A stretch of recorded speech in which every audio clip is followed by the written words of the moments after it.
humans have evolved a very finely honed sense of faces and voices in regard to trust. And I think one thing that video does add very strongly, after many years of dealing with people in a text-only environment, is that it gives you a sense of the person in ways that other media that lack that access to the face and the voice don't give you. For the month of July, HASTAC and the Connected Learning Alliance teamed together to produce a webinar series on trust challenges in connected learning environments as part of the DML Trust competition. The following is a series of highlights.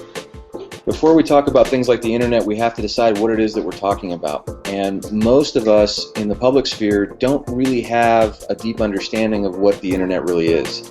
It gets described in terms of pipes or real estate or other metaphors that make it an accessible concept.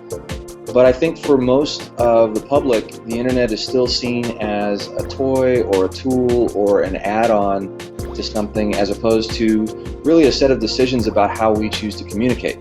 You have to make trust a necessity and not a choice. And challenging your students to the maximum with all the tools in the earth, you know, trust is a necessity to that, and that's what this kind of learning will push out of people. So trust is the question, but really the question is how to challenge every single student simultaneously while allowing them to collaborate. Being able to learn from them, go into their spaces, not presume we know what's going on and take some risk to embarrass ourselves. That's crucial for building trust and also building a deep understanding of what these tools mean for them and how we can engage them in their places. You don't have the benefit of the interpersonal trust that as a starting point when you're working either at an institutional level or in an online space. And so I think really creating a set of standards and protocols become essential. I think perspective taking is, part of social emotional learning and part of media literacy.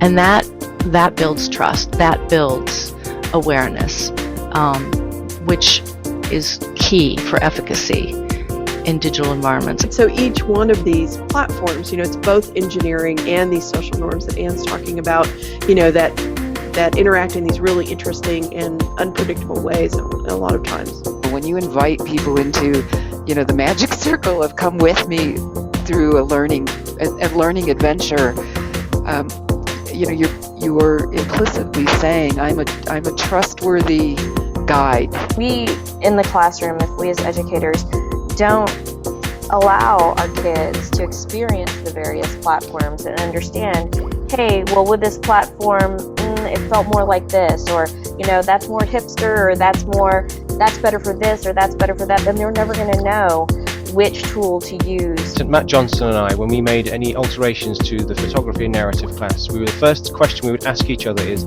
this going to constitute a barrier to entry for someone? Is this new platform not going to be available here? Does it come with a cost? Is there a financial barrier to entry, a geographical barrier to entry? We'd think about that in every case. And if it was, then we wouldn't make the change. I think it's important to sort of ask who trusts education? Do we trust education, and why? And I also want us to think about sort of, do we trust technology? Who trusts technology and why?